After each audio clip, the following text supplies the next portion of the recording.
The blue light from your phone has been proven to cause problems falling asleep, but with new technology and special glasses, people can minimize the effects. I'm Emma Iannacone, and tonight I'll tell you why it might not be just your phone keeping you up at night. As you can see behind me, this train has come to a complete stop. Students are jumping over it to get to and from classes because it's not going anywhere for a while. It's speculated that there's a train collision at Mulberry, which could be the second train collision within 2 weeks of each other. A local story turned national when Fort Collins man Trevor Kaufman heard rustling on this trail and turned around to find a mountain lion. It took almost a year and a half for this 12-year-old boy to create an 8-foot by 8-foot model of the water system using only Legos. Awesome, thank you.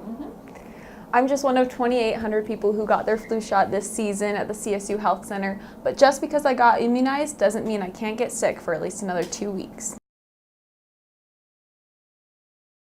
With fall break coming up, students like myself are looking forward to catching up on some sleep. And according to a study done by the National College of Health Assessment, more than half of college students feel like they're not getting enough sleep, and there are a few things that could be part of the problem. Byron Pritchard is an average CSU student. He goes to class, plays intramural sports, and even plays video games before bed. If I'm not playing League of Legends, I'll probably be playing any assortment of games I can on Steam. But what Pritchard says is relaxing, doctors say can cause sleep problems. So what we hear oftentimes is, they're on their devices until right before they fall asleep, and then they're having a hard time falling asleep. Studies show that the blue light from your cell phone can cause problems falling asleep. But researchers at CSU say there's more to it than that. Unfortunately, in college, for college students, it can be stressful in terms of time management and meeting all the expectations for classes.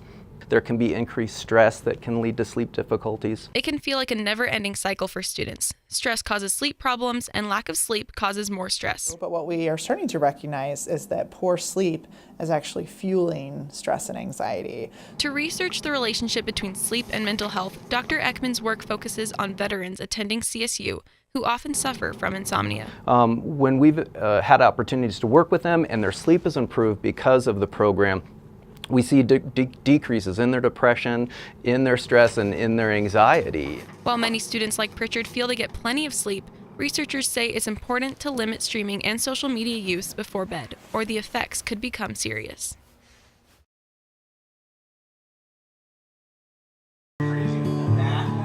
CSU freshman Joel Somerville wasn't surprised by the violence in Pittsburgh. The thing that really made it sting this time was I'd recently had hateful comments thrown my way by my peers, close peers, and just only a few days later this was in the news, and it just felt all too real.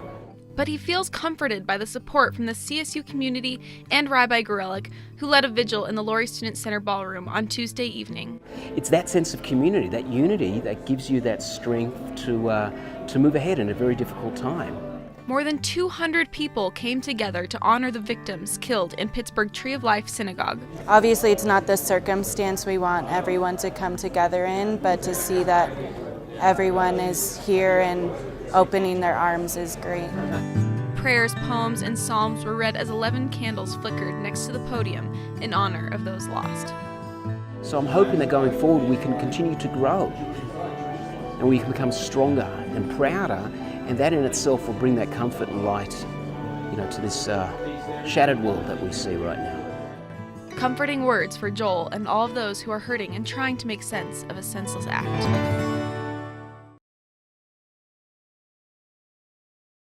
He never thought it would happen to him, but Anton, who is only sharing his first name, was exposed to chlamydia last year. When a former sexual partner told him that she had an STD, he was shocked and confused.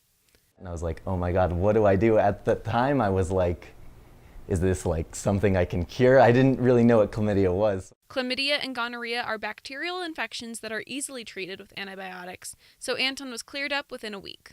It's way simpler than I ever could have thought it would have been. In recent years, CSU has seen more reported cases of people with STDs, but that might be because students are getting tested more often. We have seen an increase in that we feel that we're having more students test, so we're seeing more positive test results. Thanks to programs like the Get Yourself Tested campaign in the spring, students are able to test for infections at relatively low prices. However, it's important for people to test after each new sexual partner, but Dr. Worford says that's not a reality for most students. And I think honestly, people are scared of the answer. They kind of want to know, but they don't. After his experience, Anton is more careful about his sexual health and encourages people to talk about STDs. I think it's all about like having a more like open and honest communication about that stuff before a hookup. Thanks for being here. So give me a little bit of background on tailgating since we've moved to the new stadium. What's going on? In a recent turn of events, Colorado State University will not be implementing parking fees at the Foothills campus until July 2020. This comes after nearly 800 people petitioned to stop the university from changing the free lots to permit parking. Really uplifting story there. Free printing could be coming to CSU soon, but not soon enough for seniors like myself. The Associated Students of CSU are recommending the university administration use a company called Printers, which would make printing free for all students. But the catch is that multiple pages of advertisements would be printed in order to pay for the paper. So if you're printing an 8-page essay, there will be a total of 4 extra pages of advertisements. We at CTV would like to hear what you think of this idea, so tweet us at CTV11 with the hashtag CSU Printers and tell us how you feel.